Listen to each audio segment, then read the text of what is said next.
Hi guys, welcome back to Sleekedbyeni. So today is a video about how I make my wigs. So the wig that I've got today is from Queenlike hair and it's 30-inch Brazilian body wave with a 7x7 closure. So yeah, let's get into the video.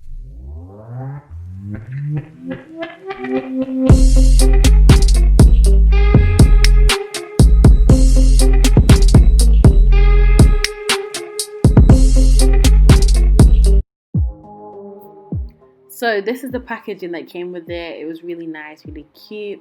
So like I said, it's Queenlike hair, 100% human, Brazilian, and the hair that I got was body wave. So it came with a little note on there and it just had a bit of information about the company. Let's start off with the bundles. So I got 26, 28, 30. I was trying to go for like a layered type of look.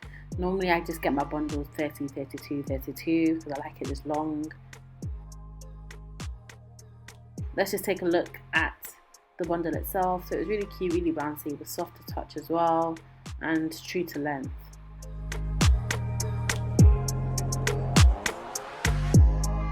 The main reason I bought from this company was for the closure. So it's 7x7, kind of like a mini-frontal kind of style, and it was 22 inches, a deep side part, and yeah, it just looked really nice actually. So the closure was lightly plucked and it was true to length. It was quite full enough. It looks good.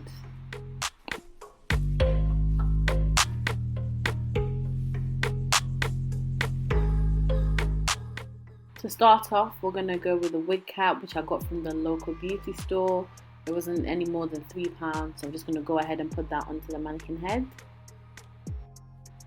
I'm then going to go ahead and pin the closure onto the mannequin head, and just to keep it in place for when I'm sewing it on. The most important bit about this is just to try and keep the closure in the center of the wig cap, just so it's even.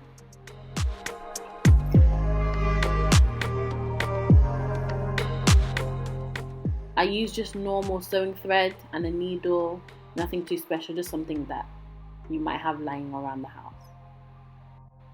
But make sure the thread isn't too thick because it might snap under a little bit of tension. You can start anywhere on the closure, but personally I start at the back just to keep that line secure, and then I can go along with the sides. But the first thing to do is just to make sure you secure wherever you start with by doing it multiple times and then tying the thread off and then just continuing along the line.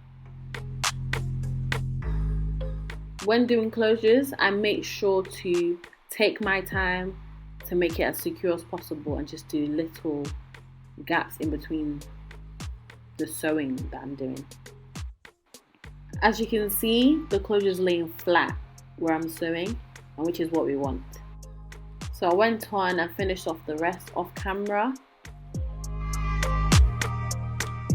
We can now move on to the actual bundle. So I'm starting off with a 30-inch, and after stretching out the wig cap, I start at the corner. So I'm just trying to see where I'm going to place it, and I just start looping it through, but first tie off the start.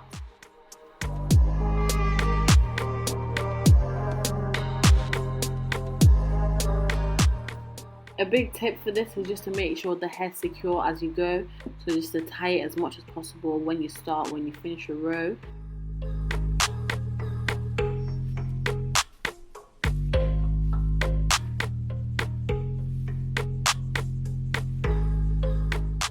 Personally, I don't like cutting my bundles, so I just make sure I fold it over at the end, but fold it in a way where it's flat. So just like I'm showing in the video, I'll fold the hair over at the corner and make sure to secure it by putting the needle through the actual weft itself into the wig cap so that it's as secure as possible. So after finish off the 30 bundles, this is where I got up to on the hair, and then I start off with the 28 and just continue. So I don't really use the marking method or with the white pencil because I kind of have a rough idea where I want the bundles to go up to anyways, and I want it to be as full as possible. I just make sure the wefts are as flat as possible and not really lumpy or bumpy. For a beginner, I'd say to use a white mark just to make sure you know where you're going up to and just to have as a guideline to follow. As you can see, I've tried to keep the stitching as neat as possible, as clean as possible. But yeah, it's looking so good so far. While sewing, I do a little tug test, so I just pull a little bit on the hair just to see that it's actually secure. Next up is a 26-inch bundle, so I'm close to finishing. I'm almost at the closure. I've literally just got a little bit of space to fill up. What I'm going to do next is use a little track or a weft or a bundle and just sew that onto the closure. So I want to join the closure and the weft together just so I can create a bridge of flatness. So I did that off camera because it was hard to record it, but I'm literally almost finished. You can see the look is coming together. I just need to add 1 or 2 more wefts. After adding that, I finished.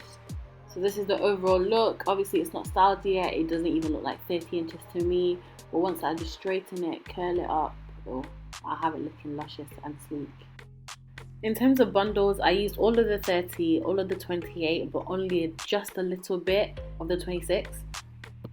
It's mainly because of the closure, because it is 7x7. It's taking up a lot more space than a frontal would, than a 4x4 would.